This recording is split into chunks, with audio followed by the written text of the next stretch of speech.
Someone is throwing explosives at your feet. Do you run or do you stay? In most of the world, this would be a war zone. In Binyang, it's the most anticipated moment of the year. Thousands of firecrackers explode in unison. The ground vibrates beneath your feet. The air becomes unbreathable, thick with sulfur and adrenaline. And in the middle of this white hell, a mystical figure emerges, a giant dragon that seems to feed on the fire.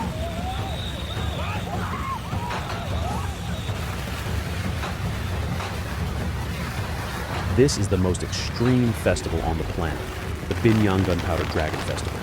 Why does an entire community choose year after year to voluntarily walk into the flames? To understand this madness, we must travel back 1,000 years to the Song Dynasty. General Di Qing found himself at a crossroads, an impregnable enemy fortress in southern China. A conventional attack was suicide, so Di Qing used humanity's oldest weapon, distraction. He ordered his troops to create the loudest, brightest dragons ever seen. He organized a party so massive and chaotic that the enemy, mesmerized by the spectacle of lights and thunder, lowered their guard. It was then, under the cover of smoke, that Di Qing attacked. That military victory was never forgotten. Over time, the sound of gunpowder stopped being a war tactic and became a spiritual shield. In Binyang, they believe that if you can withstand the fire, you can withstand any misfortune the year throws at you. Fire doesn't destroy, it purifies.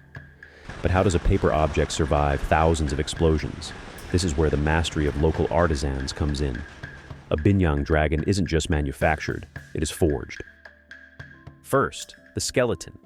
A specific type of bamboo is used, harvested in winter to ensure maximum strength and flexibility.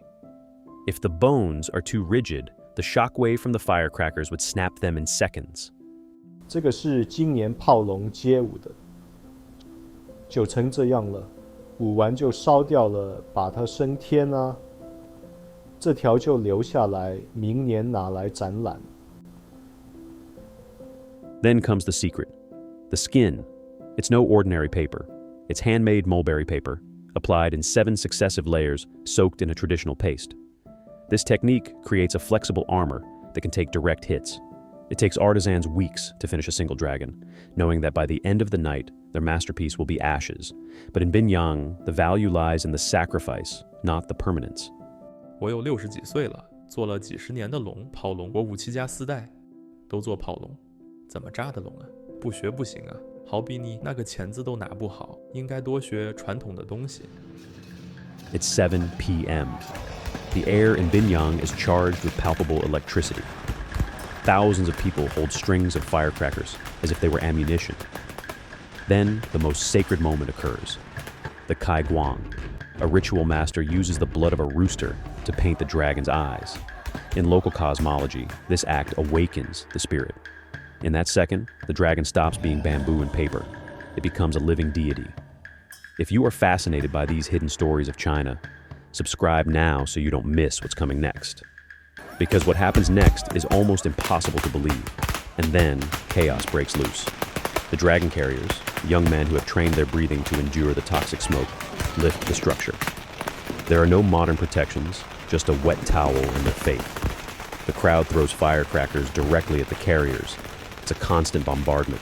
Sparks that burn the skin, smoke that blinds the eyes, but they don't stop.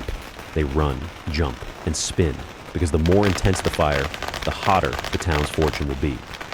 It is a collective catharsis, where fear disappears under the weight of tradition.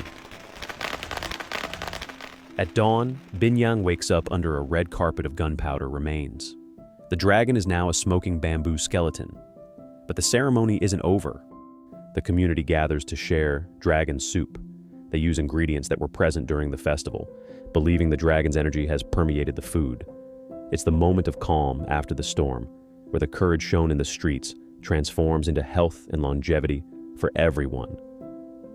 In an increasingly digital and safe world, Binyang reminds us that some traditions must be raw to be real. It teaches us that to reach a bright future, sometimes you have to have the courage to walk through fire. Would you dare to run beneath the dragon, or do you prefer watching from the safety of your screen? Let me know in the comments.